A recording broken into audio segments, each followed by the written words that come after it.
Okay. Okay, dokey. Okay, dokey. Don't you fall over.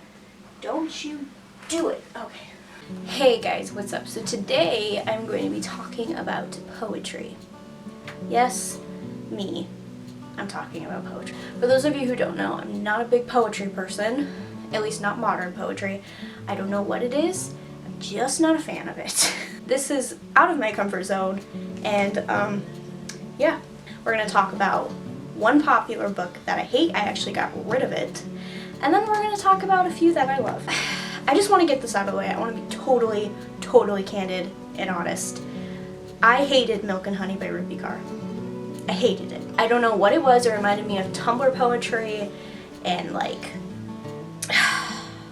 Instagram poetry, which I'm a super hypocrite because I actually have an Instagram poetry account, but I know mine is shit. So I'm not a fan, and I feel really bad saying that, but it's just not my cup of tea. And so that is probably my most disliked poetry collection. So now that we got that out of the way, I'm going to start with poetry that I really do like. Obviously, this is a classic, or classics rather, and you can't go wrong with it, but it's William Shakespeare's sonnets. And I don't have a favorite one, but I love all of them.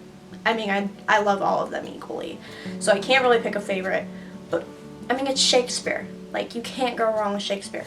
I actually have the complete works of William Shakespeare. It's from Barnes & Noble, and it's one of my pride and joys. It's got gilded sides, and it's pretty.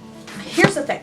I never read much Shakespeare until after I got my GED because I didn't finish high school, so it wasn't mandatory for me, and I just never got to experience it and never fully appreciated it. I used to hate Shakespeare, and now that I fell in love with learning and taught myself basically everything I know, I'm kind of obsessed with Shakespeare now. Romeo and Juliet is my favorite. I know that's so corny, but it is. I'm really excited to start reading his plays because I never got the chance to, like I said, but I've read his sonnets, or most of them, and I have to say, I love them. So we're going oldest to newest. Okay.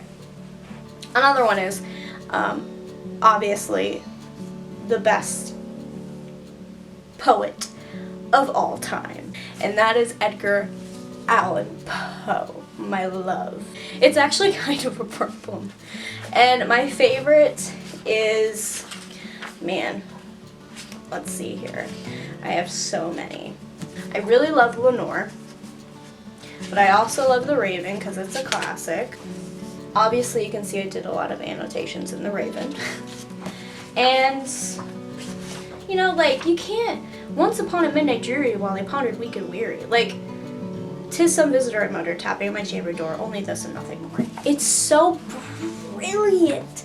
It's so brilliant. Oh, interesting story. I never read any of his stuff again until I got out of high school. Actually, that's a lie. I read The Cask of the Amontillado in high school, but I never read any of his plays, like not even The Raven, until I taught myself everything I knew, like I said. My second favorite poet is actually Robert Frost.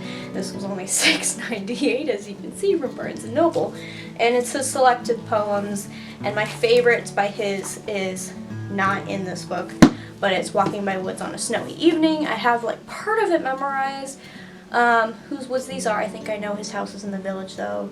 He will not see me stopping here to watch his woods fill up with snow. Like, it's brilliant, and it's, see, this is what's really cool about poetry. You can look at it from any way you want to. It doesn't always have to mean one thing.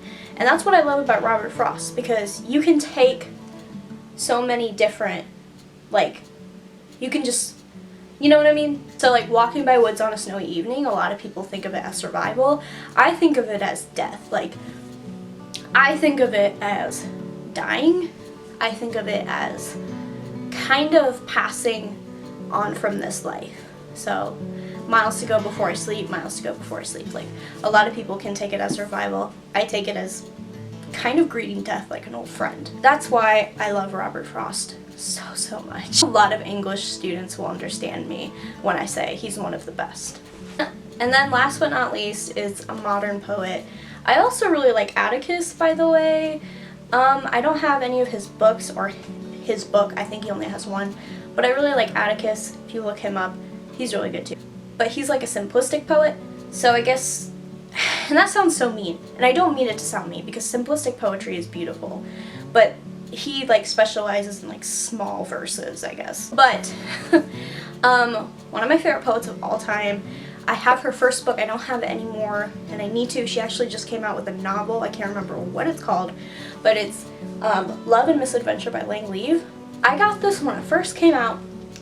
I am in love with it. I really like, which one do I really like? It's Soulmates, and it's not entirely a poem. It's more of a drabble, but I really like it.